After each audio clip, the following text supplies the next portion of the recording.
উচ্চশী পোর্টালে কতগুলি গুরুত্বপূর্ণ আপডেট সামনে এসেছে। তাহলে কি ট্রান্সফারের জন্য উচ্চশী পোর্টাল খুব দ্রুত খোলা হবে? এ নিয়ে কি জানা যাচ্ছে, আর নতুন যে আপডেট এসেছে সেগুলি কি? চলুন বন্ধুরা তা দেখে নেওয়া যাক। এই দেখুন বন্ধুরা, আপনারা চলে আসবেন উচ্চশী, যেটা হচ্ছে banglasikha.gov.in/দিয়ে উচ্চশী সার্চ করার পরে এরকম অপশান আসবে। এখানে আপনারা কি করবেন, এই লগইন অপশান রয়েছে, এখানে ক্লিক করবেন।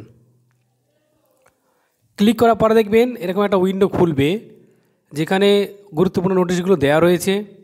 এখানে বলাই রয়েছে সমস্ত যারা HOI, তারপরে DDO, SI, DPSC, তাদের সমস্তদের উদ্দেশ্যে বলা হচ্ছে যে update the employee profile and sanction post data in উচ্চশী পোর্টাল। তাহলে উচ্চশী পোর্টাল আপডেটের কাজ চলছে। কী কী বিষয়ে আপডেট হবে এ দেখুন। সমস্ত HOI এবং SIS যাদের রিকোয়েস্ট করা হচ্ছে ছবি আপলোড করতে হবে, যেটা কিন্তু 50 কেবির মধ্যে হতে হবে। এটা খুব ইম্পর্টেন্ট, খুব দ্রুত করতে হবে। এবার দেখুন কীভাবে আপলোড করতে হবে সেগুলো জানার জন্য আপনারা এই ডাউনলোড যে অপশান রয়েছে, এই ডাউনলোড অপশানে আসবেন। সেখানে কিন্তু HOI লগইন করতে হবে। লগইন করলেই আপনারা এই ম্যানুয়ালটা পেয়ে যাবেন। আর কি আপডেট করা যাবে দেখুন, এখানে রয়েছে ডেট অফ বার্থ এবং ডেট অফ রিটায়ারমেন্ট। এই মেনুগুলো কিন্তু খুলবে, এগুলি আপনাদেরকে আপডেট করতে হবে যদি কোনো ভুল থেকে থাকে।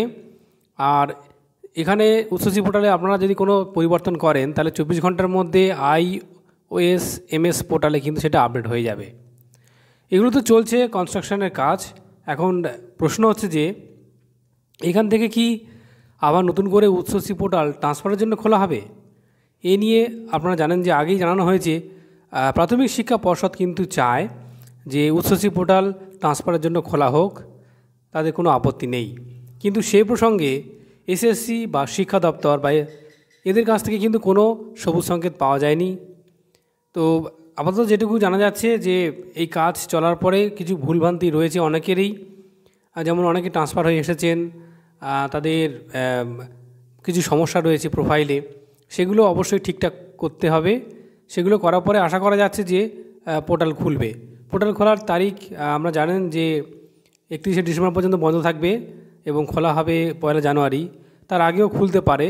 এখন দেখা যাক এ বিষয়ে যে কেস চলছে তার ফাইনাল আপডেট আসলেই বোঝা যাবে যে এর আগে খোলা যাবে কিনা। ধন্যবাদ।